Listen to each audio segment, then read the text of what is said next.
In national news this morning, more fallout from the Oval Office following the clash between President Trump and Ukrainian President Vladimir Zelensky. Now there's some new concerns over Russia's war with Ukraine. Vaughn Hilliard has the latest. What's your message to Donald Trump, Mr. Zelensky? In London, President Volodymyr Zelensky in his latest high-stakes meeting.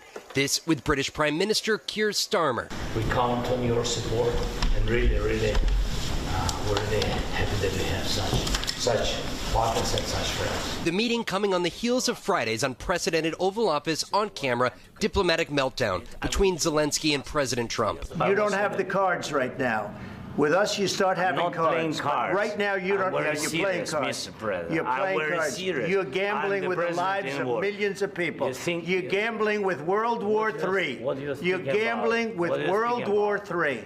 And what you're doing is very disrespectful to the country, this country, that's back to you, far more than a lot of people said they should have. Zelensky was asked to leave the White House following the confrontation, and the Ukrainian leader did not sign the mineral deal with the U.S. that was at the root of his visit to the White House.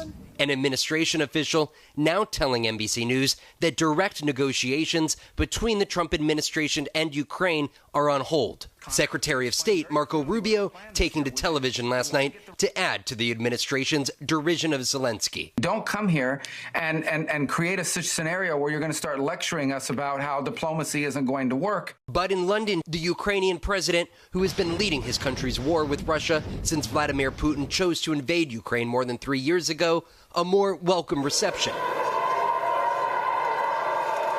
We stand with you, with Ukraine, for as long as it may take. Most U.S. allies in the last 24 hours echoing that support for Zelensky, from Europe to Australia to Canada. French President Emmanuel Macron posting, "There is an aggressor, Russia. There is a victim, Ukraine."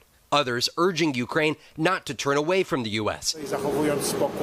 President Andrzej Duda of Poland pushing Zelensky to return to the negotiating table, saying the U.S. is best positioned to end the war, as President Trump had this warning. Either we're going to end it or let him fight it out. And if he fights it out, it's not going to be pretty. Because without us, he doesn't win.